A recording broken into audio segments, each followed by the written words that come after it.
publication of Freud's works in America had an extraordinary effect on journalists and intellectuals in the 1920s. What fascinated and frightened them was the picture Freud painted of submerged, dangerous forces lurking just under the surface of modern society.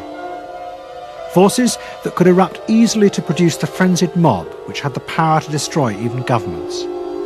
It was this they believed had happened in Russia. To many, this meant that one of the guiding principles of mass democracy was wrong, the belief that human beings could be trusted to make decisions on a rational basis.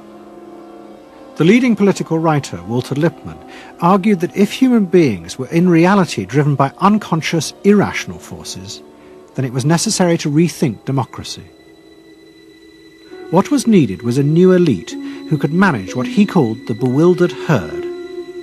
This would be done through psychological techniques that would control the unconscious feelings of the masses.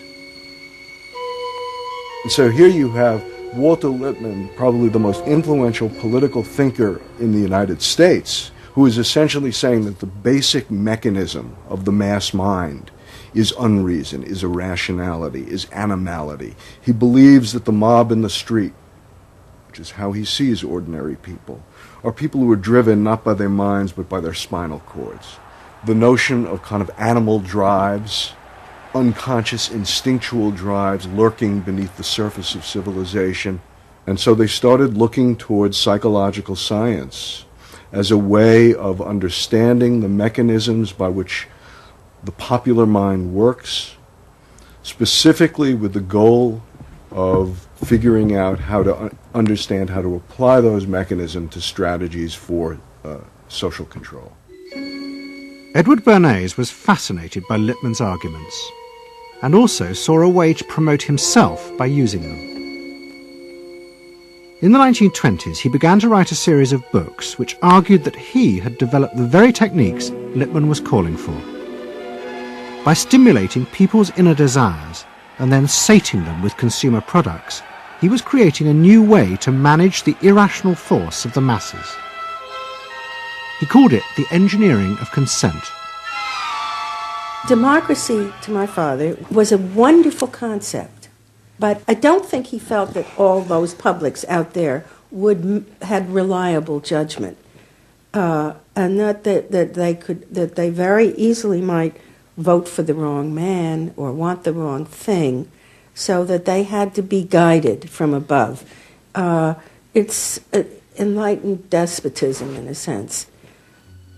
You appeal to their desires and their unrecognized longings, that sort of thing. That you can tap into their deepest desires or their deepest fears and use that to your own purposes.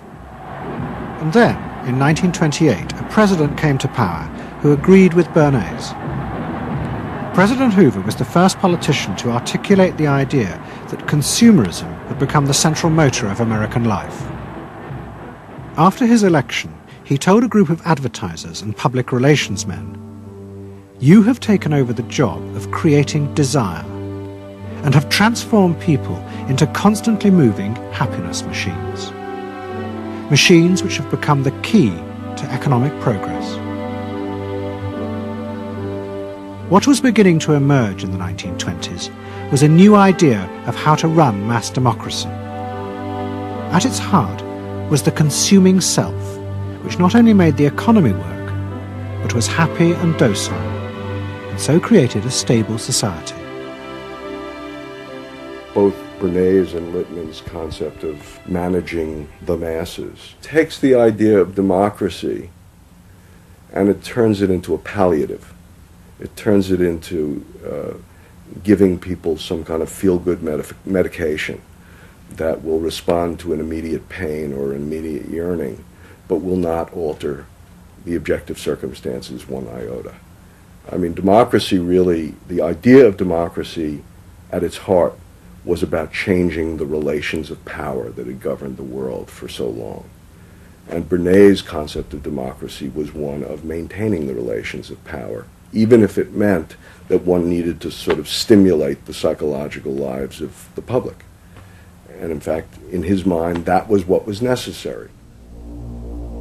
that if you can keep stimulating the irrational self, then leadership can basically go on doing what it wants to do. Bernays now became one of the central figures in a business elite that dominated American society and politics in the 1920s. He also became extremely rich and lived in a suite of rooms in one of New York's most expensive hotels, where he gave frequent parties. Oh my goodness. He had a home in the corner suite of the Sherry Netherland Hotel. And here's this wonderful suite with all these windows looking out on Central Park and across at the plaza and on the square. And he would use this place to hold a soiree. The mayor would come. All the media leaders would come, the political leaders, the business leaders, the people in the arts. I mean, it was a who's who. People wanted to know Eddie Bernays because, you know, he himself became a sort of a famous man, a sort of a magician who could make these things happen. He knows everybody. He knows the mayor and he knows the senator, and he calls politicians on the telephone as if he did get literally a high or a bang out of doing what he did. And that's fine, but it can be a little hard on the people around you, especially when you make other people feel stupid. People who worked for him were stupid, and children were stupid, and if people did things in a way that he wouldn't have done them, they were stupid. It was a word that he used over and over and over, dope and stupid. And the masses? They were stupid.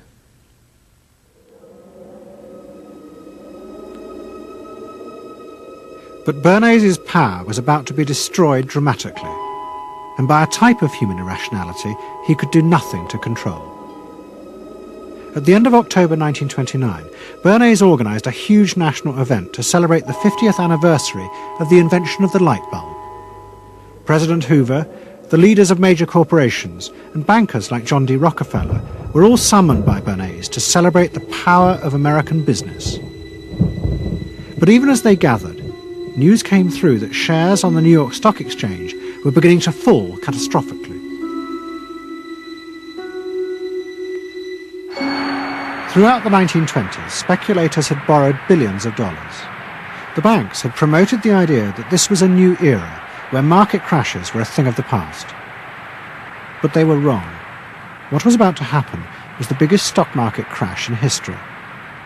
Investors had panicked and begun to sell in a blind, relentless fury that no reassurance by bankers or politicians could halt. And on the 29th of October 1929, the market collapsed.